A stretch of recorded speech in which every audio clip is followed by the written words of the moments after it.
उसका मैं और झारखंड की 3.25 करोड़ जनता स्वागत करती है। इन लोगों ने न सिर्फ जनता को गुमराह किया बल्कि देश की सुरक्षा के साथ भी खिलवाड़ किया।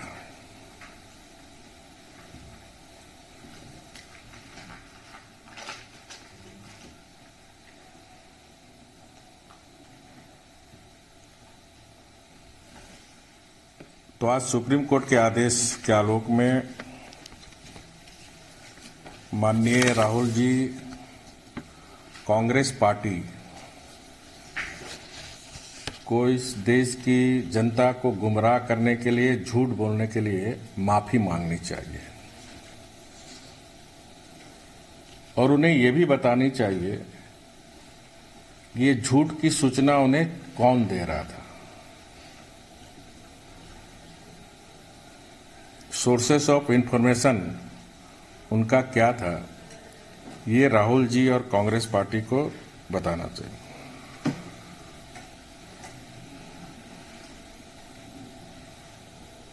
जैसा कि आप सभी जानते हैं कि राफेल यूपीए के गवर्नमेंट के समय से ही ये 2001 में भारतीय वायुसेना ने एयरक्राफ्ट रिटायरमेंट बताई थी। 2007 में कांग्रेस की यूपीए सरकार ने डील की प्रक्रिया को फाइनल करने की शुरुआत की थी। फिर 2007 से 2014 तक राफेल डील क्यों नहीं हुआ, उस समय माननीय डॉक्टर मनमोहन सिंह प्रधानमंत्री थे, वो क्यों नहीं कर पाए। और जैसा कि ये मीडिया में भी खबर आ चुकी है कि कमीशन का रेट तय नहीं हुआ और दामाद के एक दोस्त के कंपनी को वो घुसा ना पाए और जिसके कारण ये राफेल डील नहीं हुआ। और इस तरह देश की सुरक्षा के साथ कांग्रेस पार्टी ने खिलवाड़ करने का काम किया।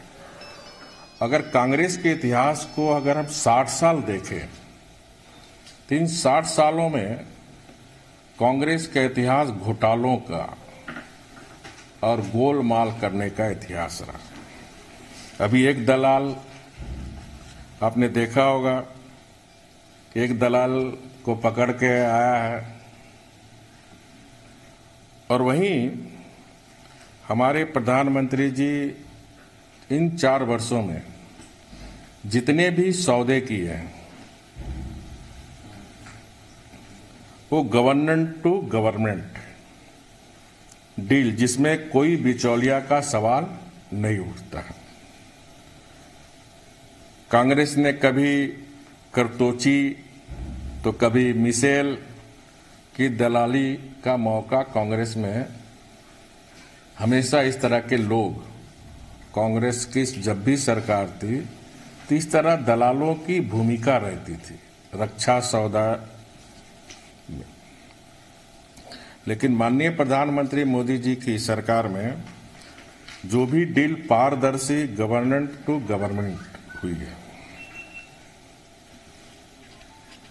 और इस तरह 2007 से 2014 तक जो भारत की सुरक्षा के साथ ये सोनिया मनमोहन जी, राहुल जी ने जो देश के साथ खिलवाड़ किए, या फिर जो हमारा एयरक्राफ्ट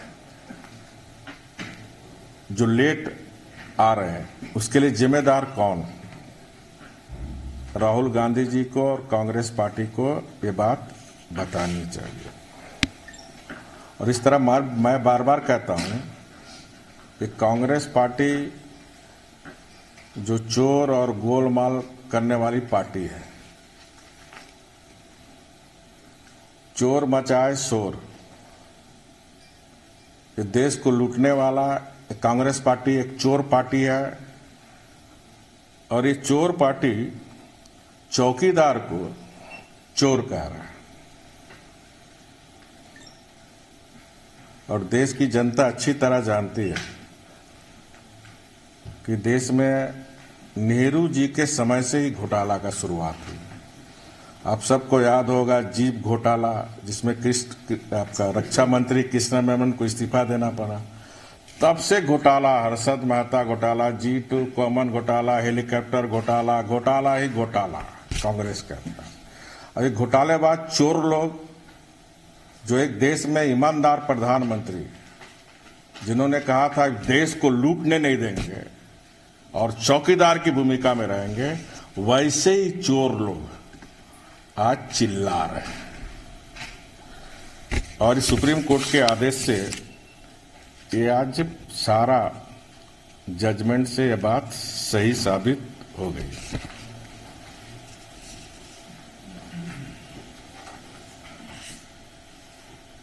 और बाकी आप लोग को लिखित दे दो कॉपी के, ठीक है। ये 5 राज्य का जो चुनाव था, उससे पहले अगर जजमेंट आता है पार्टी को थोड़ा सा फायदा होता है। नहीं, देखिए, अब हमारी पार्टी से ऊपर देश को मानती है। हम हर चीज अपनी राजनीतिक फायदा के लिए देश के साथ गद्दारी करने का काम, देश को गुमराह करने का काम भारतीय जनता पार्टी न कभी की है न करेगी। कोई नुकसान हुआ इसका इलेक्शन में? राफेल हल्ला मचा है, नुकसान आपने महसूस किया? नहीं, देखिए, आज का मुद्दा सुप्रीम कोर्ट के जजमेंट से संबंधित प्रेस कॉन्फ्रेंस है। बाकी के मुद्दे पर मैं आप सबसे फिर बात करूंगा, जिसमें सारा डिटेल राफेल से संबंधित कोई मुद्दा है।